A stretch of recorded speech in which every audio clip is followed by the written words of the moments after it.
Hey guys, long time no see.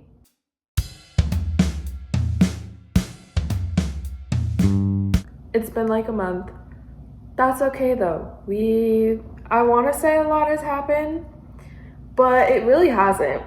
Not gonna lie, if I'm gonna be so for real, I didn't feel like recording myself for a while. I wanted to mellow in the silence and not hear my own voice for a bit, which is so surprising. I actually, instead of talking to you guys, I've just been talking to real life people. Kind of crazy, kind of insane. I've been trying to, this new year, as a part of my resolutions, which I told you guys, okay? I've been trying to connect with people more and to actually talk to people and make plans with people and to further my acquaintances into friendships. So that's been happening and that's really exciting. But I think now it's time for me to put on my big girl pants and to talk with y'all because I love talking with y'all. I love hanging out with you guys, and this is a great outlet for me to document my life.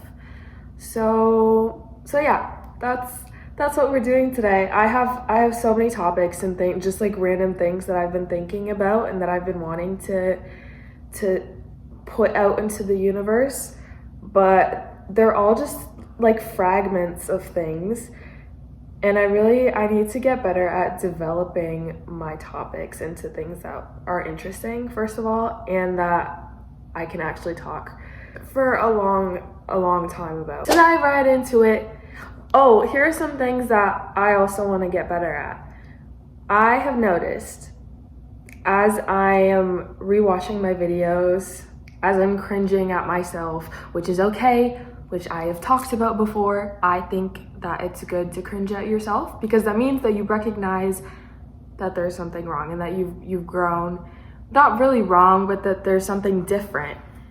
That you've grown, whether that be in the way that you talk, in your humor, in just your mannerisms. Those things grow and change, and when you look back and when you cringe a little bit, then I think that means you've grown and you think that behavior doesn't align with who you are now. So even looking back at some videos that I posted in the summertime, I'm just like, oh, why are you talking like that? Or even now, I've noticed that the way that I talk kind of changed a bit, and I'm not sure why. I don't know what triggered it. Maybe it's just brain rot, but I'm trying to be more myself and talk the way that I talk in my head. I think I have a problem with kind of dumbing myself down to make myself more digestible for people, which I probably stole that from someone else who was talking about it. But anyway, I think that I kind of don't talk in a way that represents my intelligence, or at least how I think that I am intelligent. So I want to do that. I want to be smarter in the way that I talk to people, in the way that I approach people. Not intimidating smart, but just to try not to dumb myself down. And yeah. Also, we're at a new location. The new location is just another corner of my house. So yeah, like we were there a few weeks before, like a month or two before, on my couch, and I decided now we're on the love seat. And this lighting is kind of not great, but that's fine. I don't know if it's bad lighting or if I'm just wearing a hat. I got this new hat, guys, and I think it's really cool.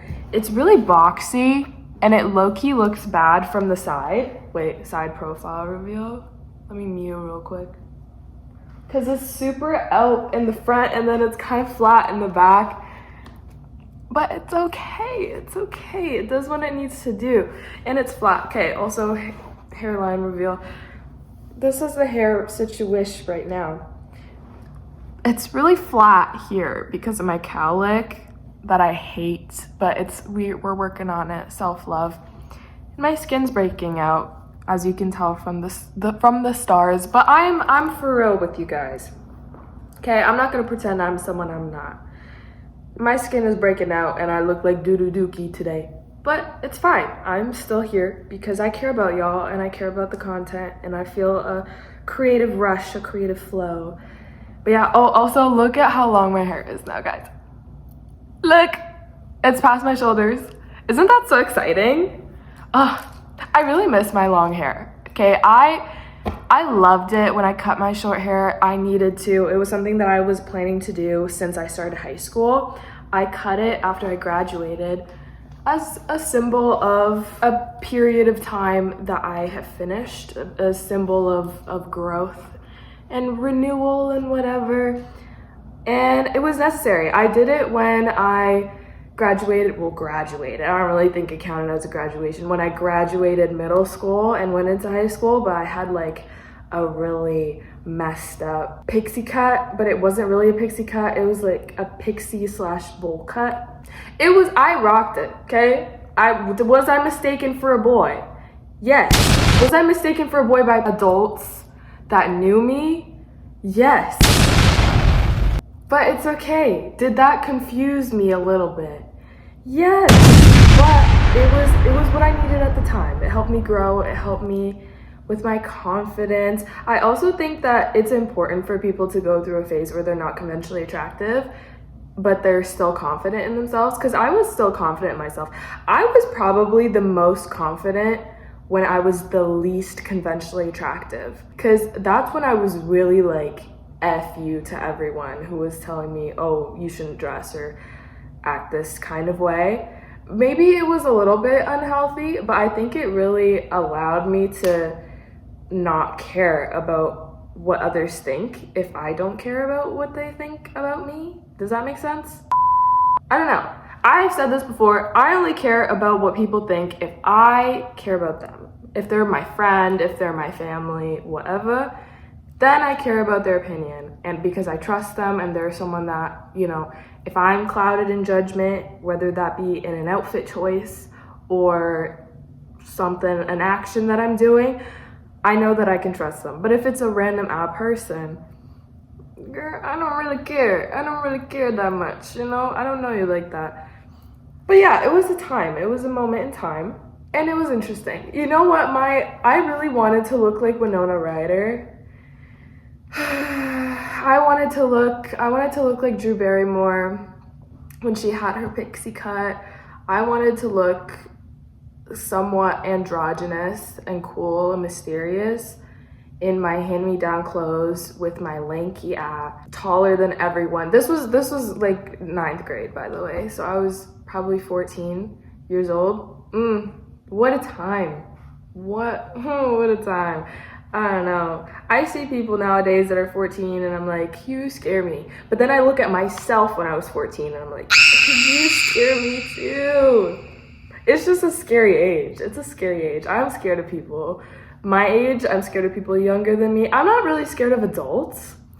I think that adults are just chilling. The more that I grow and the more that I mingle with people who are adults, because I'm an adult, the more I'm like, oh, you guys just don't know what you're doing and you're living life just like me. We're the same. But then I look at people that are, 14, 15, 16, and I'm terrified. I'm terrified. Like you can see the amount of brain that they have left to develop. And it's scary. I'm so grateful that I am past the phase of everything being so much, basically, so much. Everything is just so much. And I am someone that feels things very deeply, even now. I feel everything to the utmost degree. But now I have the tools to manage that. Back then, everything was the end of the world. I realized that. I'm a dramatic person now. When I was 14, if I was a weather, I would be a tornado. I would be a sharknado. You know who introduced me to that movie? My grade 1 boyfriend. He was a cutie patootie. We dated in kindergarten. Listen, we dated in kindergarten. This drama. After kindergarten, he forgot that we dated, which valid because who remembers kindergarten, okay? Even if you're in grade 1 and you're like 7. I didn't remember a lot of kindergarten. But we dated in kindergarten. And then in the 3rd grade, I was like, oh, remember when we dated? He was like, no, I don't remember that. So you're saying that I made it all up, that I dreamt it all? No, we dated. I remember you sitting beside me during carpet time. I remember when you would save the line for me at the front of the line whenever we'd walk in the hallways. You'd save it for me, that I got to be in the front of the line because I was your girlfriend and you wanted to stand beside me. So I don't know. That just shows that men are always trifling at any age, because why are you embarrassing me like that? Why are you telling me that we never dated? You're making me think that I'm delusional. It lasted a week, guys.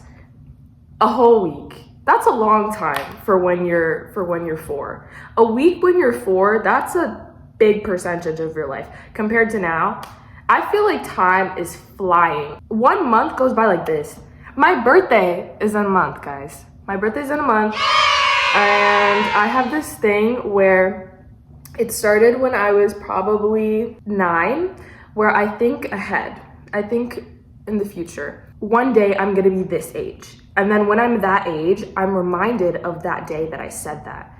And it started, I think, when I was 9, and I told myself one day I'm gonna be 13, because I thought 13 was this big age where all of a sudden you had so many friends and you got to go out and go to the mall by yourself, and you could start buying things because you'd have money as soon as you were 13 because you could get a job. I just watched a lot of TV as a kid. And for me, the age was 13. I hit 13 and I was like, wow, we're here. We're here. And it is nothing like I thought it'd be. It was crazy. And that whole time frame of 12 to probably 15, it's a blur. I remember things, but I don't remember it being a timeline. It's more of like a squiggle, a sinusoidal curve is what my memory of that time is. I still think about that. And I think when I was 13, I was like, oh, 16. One day I'm gonna be 16. I think it's mostly 3-year intervals. When I'm 16, I'm gonna be a teenager. Because I didn't feel like a teenager when I was 13. I still felt like a child. I felt like a kid. I felt like someone who should be older, should be acting older, but didn't really want to. I wanted to have independence. I'm a very independent person. I don't like owing people things. I don't like having to rely on people. I like relying on people, and I like taking comfort in others and having people help me, but I hate when it's the only option. I like to ask people for help. I don't like having to ask people for help, if you know what I mean. Like, I want to know that I can do things myself, but I ask people for help because I know that it'll be better. I don't know what that really says about me, but it's okay. It's not like I don't have the capacity to ask for help, or I don't like when people help me. I enjoy that. I like working as a team. This is sounding like I'm in an interview. This is what I write down on my resumes. I like working as a team, but I'm also a team leader, but I can also work by myself. Yeah, so that's me, guys. That's me. If any of y'all want to hire me for something, let me know, because the shifts at my work are getting low. They're getting low. But what was I talking about? 13. Scary age. It's a little frightening. But yeah, so I was thinking about when I'm 16. When I'm 16, again, I'm going to go out. I'm going to be able to have a late bedtime. And I'm going to have a car. Delusional. Still don't have a car, which is okay, but delusional. And I was like, oh, I'm gonna have a boyfriend. I'm gonna have like a big friend group, and we're all gonna like each other, and it's gonna be like a movie, whatever. And I thought that I'd have some sort of nemesis. I thought that I'd have a nemesis, and I'd like get in a fight with her, and then I'd conquer her. Girl, you've never hit anybody. You've never gotten in a fight, if you're gonna be honest with yourself. I don't know why I was daydreaming about that, but that's what I thought 16 was gonna be like. And then 16 was just like being put through the ringer, every type of situation possible, was 16. It was, yeah. I don't think I'd ever relive 16. I'd relive 17. 17 was fun. It was new, it was fresh, it was cool. 18, I enjoy it. I think the older that I get, the more myself I feel, the more comfortable I feel in my body, in the spaces that I'm in, the more confident I am. And it comes with other problems too, because yeah, when you're younger, you have the delusional type of confidence. Like, I didn't have any sort of social anxiety at all. That also comes with being more alternative, because I was more alternative when I was younger. Was I a poser? Yeah. But, you know, I didn't really fit conventional standards by any means, like by my personality, by the way that I acted, the way that I dressed. Probably until I was around 17. Maybe that's why I got easier. I sold out, guys. But I don't know, like when you're younger, you have that delusional kind of confidence, or at least I did. And then now that I'm integrating myself into the world and also trying to be more authentic to myself and to not hide behind some sort of fake personality, it's like I think there's more anxiety that comes with that, with being an adult. And I'm not talking about like clinical anxiety. It's more just like, oh, shit's hitting the fan. It's getting real out here. Like, oh, guys, I'm gonna try to move out soon, because I still live with my parents. I love my parents, but I want to try to move out soon to be more independent. And girl, it's stressful. Guys, it's hard. It's hard. I need to save up money. I need to find a place that doesn't cost me an arm and a leg. I need to, I don't know, guys, I need to pay for groceries. It's hard. I'm not even on topic. I was gonna talk about cults today. Actually, that does kind of fit. I'm not gonna say I love cults because that sounds odd, but cults interest me. They pique my interest. And Midsummer is one of my favorite movies, and I've watched it so many times.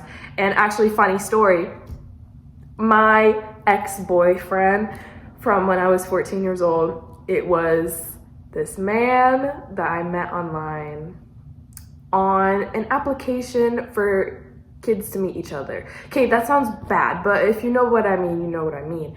I just don't want to say it out loud because it's embarrassing, but I met this guy online. Supposedly we were the same age. He probably was 30, and I just was delusional and stupid, and didn't realize. Actually, I probably did realize, I just didn't really care, because again, 14, delusional. So much confidence, thinking that I know everything. I really didn't. I was unsafe, okay? Don't do that. If you're 14, please don't get an online boyfriend. Please don't meet people online that you don't know, because it's dangerous. And I am a testament to that, okay? You will get played like I got played.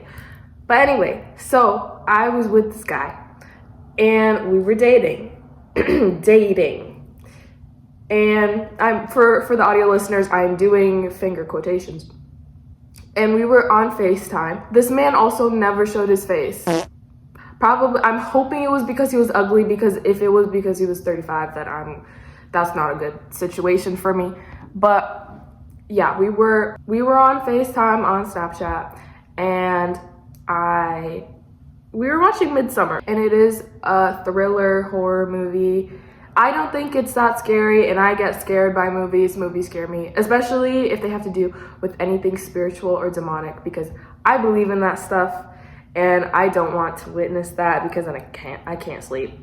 I sleep with my Bible under my pillow. I can't do it. But if it's just gore, and if it has if it's like a psychological thriller, I love it. I eat it up. So we were watching Midsummer. I already watched it like 4 times before I watched it with this guy. Spoilers!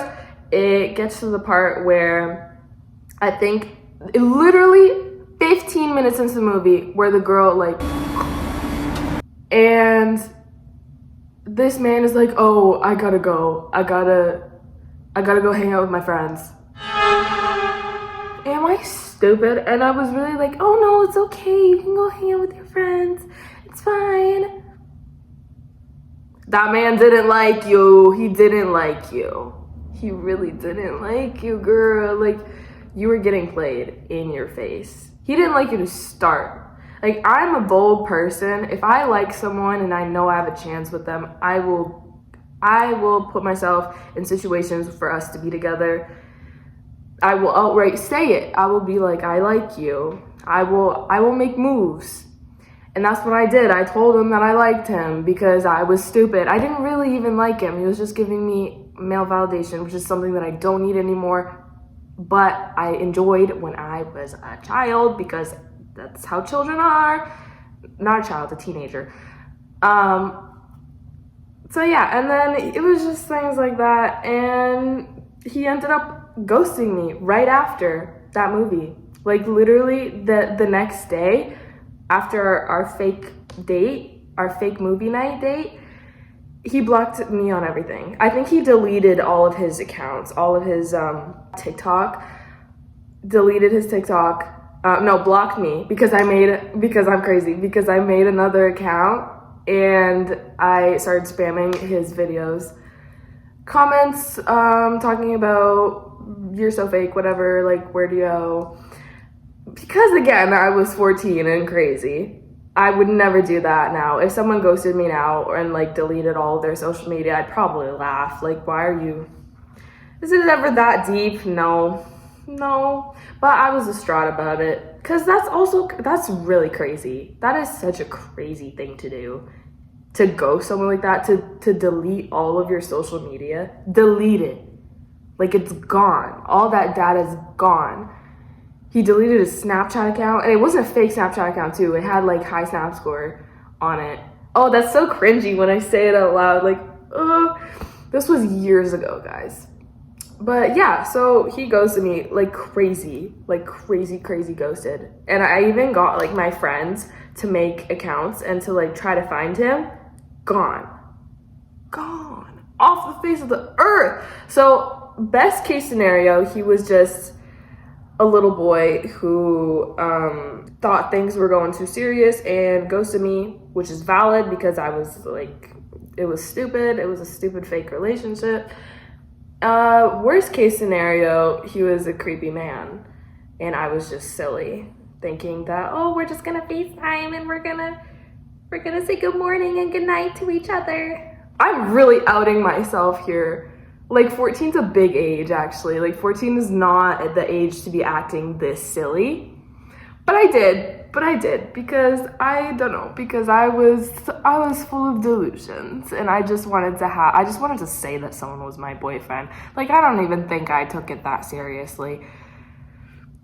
But yeah, things are better now, I think. I never got into an online relationship after that, thank the Lord, because that's disgusting and icky. And those experiences also really deterred me from online boyfriends and long distance boyfriends, which is fine. I think long distance really works, if I've said this before, because I reiterate, long distance works if there's a plan, if there's an end goal. It doesn't work if you're just doing it because it's easier than breaking up. And I stand by that. Controversial opinion. Don't get into something that you know won't end well. I'm not gonna say that I'm not a date for experience person, because I think that genuine connections and loving people is always worth it. It's always worth good love.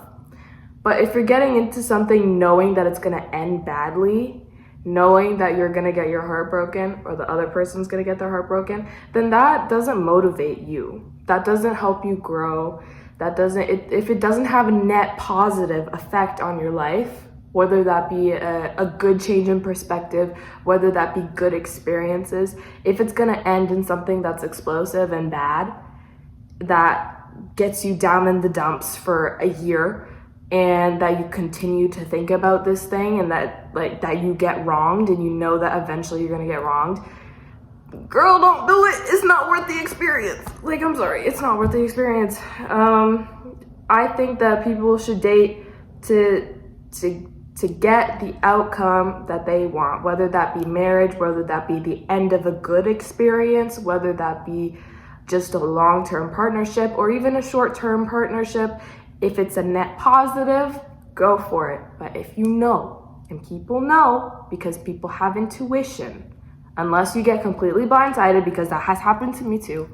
I know people are shitty, they can blindside you.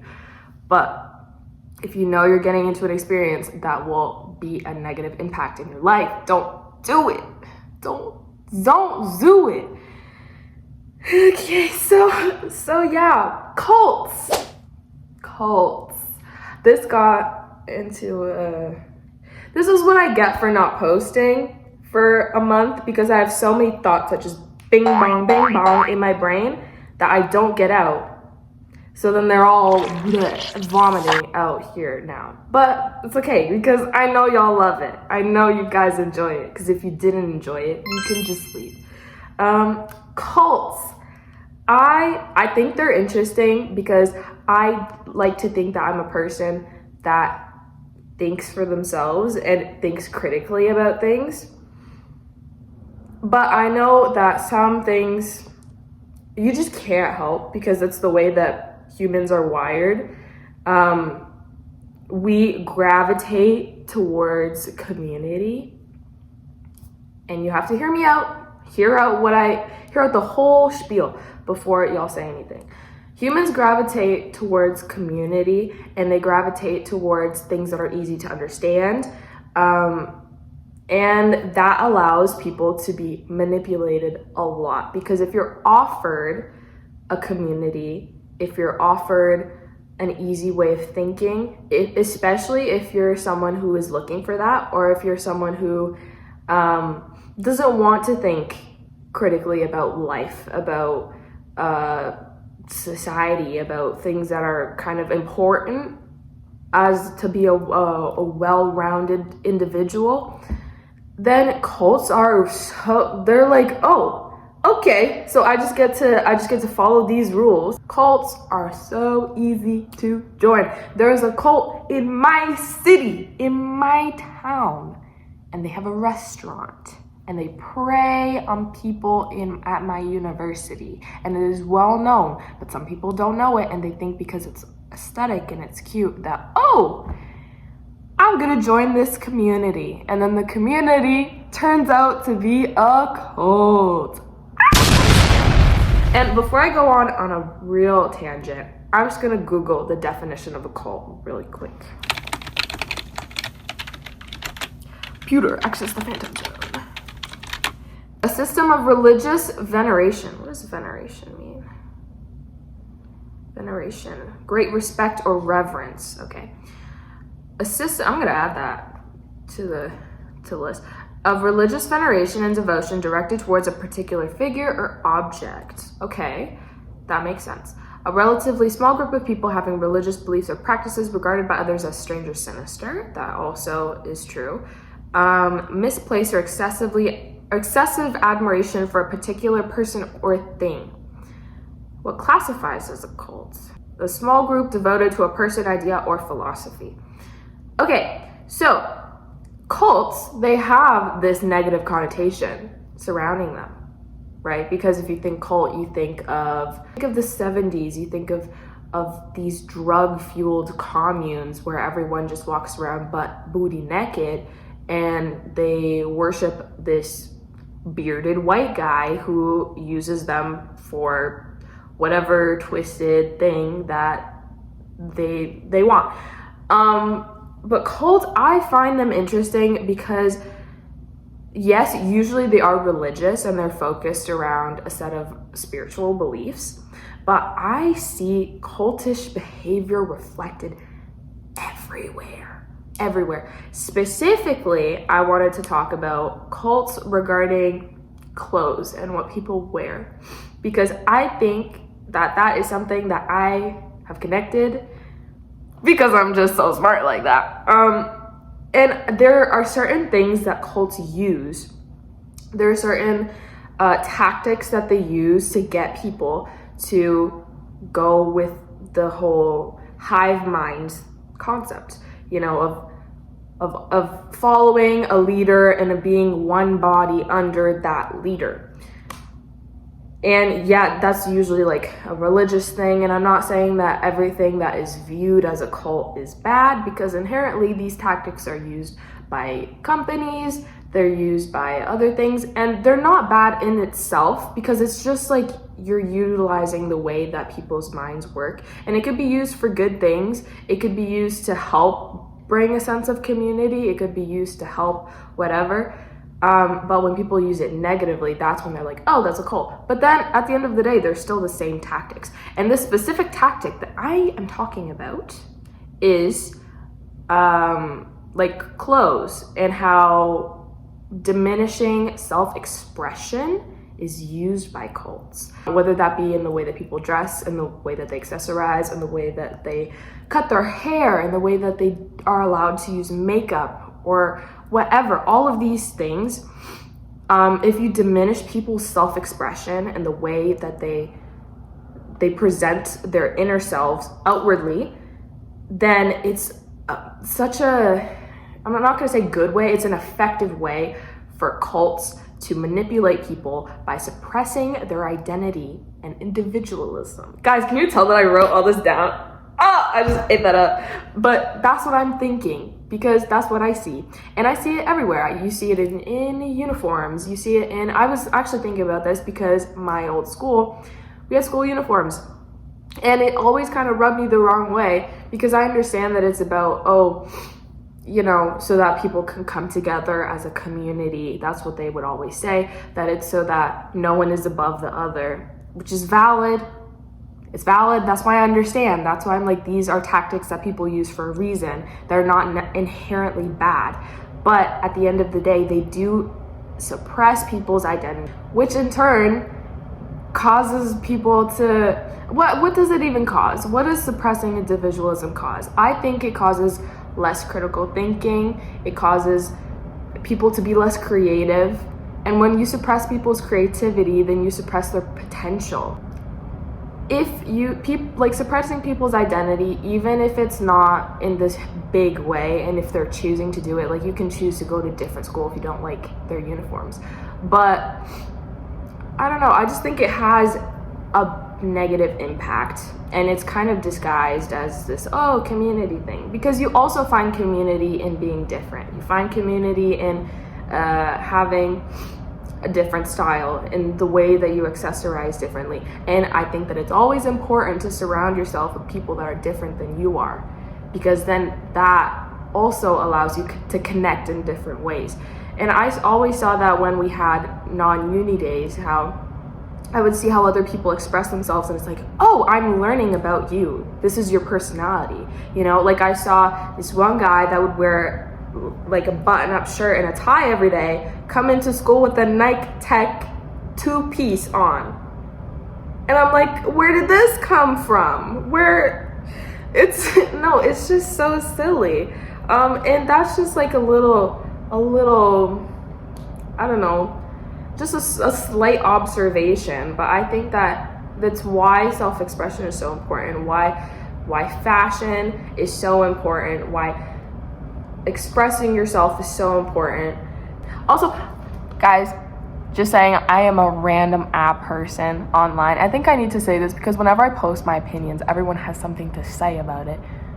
You can think different. That's basically what I'm saying. Everyone should be able to think freely for themselves. And this is a method that people use to try to suppress free thinking, because if you suppress individualism, you suppress people's ability to think for themselves.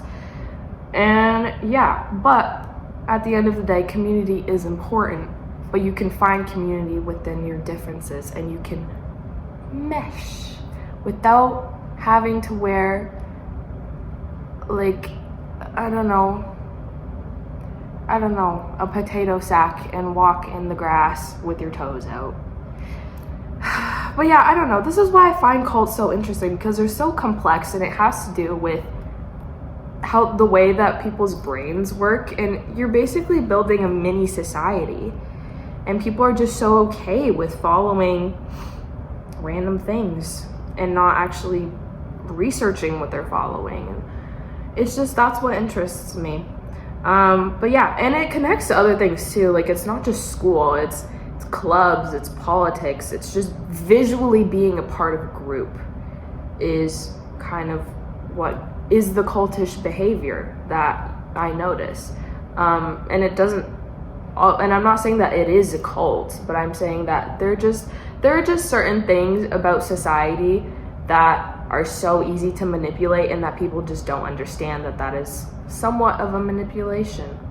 And it just because something's being manipulated doesn't mean that it's good or bad. It just means that something is changing in the way that one person wants it to be changed, or how one person sees fit. These things aren't inherently good or bad if the other person is aware of it. And that's what I think what I'm trying to get at, is to try to be aware of your surroundings, and to be aware of the way that like corporations or clubs or certain communities use these tactics to and see if they are negative or positive. See if, even something as small as, I'm wearing this uniform. Do you feel good about wearing this uniform? Is it something that represents a community or symbolizes something that you believe in, that aligns with your moral values, that aligns with your whatever? Like, if you're gonna wear a uniform, wear it with pride, and don't let it be something that associates you with a negative thing, is what I'm trying to say. Is think critically, people. Open your mind. Wake up, sheeple. Y'all have to see how I'm seeing. But yeah, cults are interesting. They have their own language. The whole concept of rituals, guys, I might have to make this like a 2 or 3 part series. But the concept of rituals, and even like the clothes thing, like, if I could, I would just DIY everything. I would make my own clothes. I'm just lazy, but I do my own nails. I do my own hair. I do my own lashes, my own eyebrows. I'm just that girl. But if I could, I would make everything myself, because as I said, I'm independent. I love being independent. So it makes me wonder. It makes me wonder why people are so okay with letting other people dictate even the smallest things, like the way that you dress. But yeah. Anyway, people are easily influenced. This looks silly. Don't be a sheeple, and be aware of your surroundings, guys. I don't know. This kind of went on, but a bit of a 180, but that's okay. I think that's it for me. Yeah, I love hanging out with you guys. Thank you for watching all the way through, and if you made it here. And yeah, thanks for hanging out with me. Hopefully I'll see y'all next week, or in 2 weeks, or in a month. Who knows, because I'm a busy girl and I got a degree that I need to work on. So yeah, love y'all. See y'all eventually. Mwah.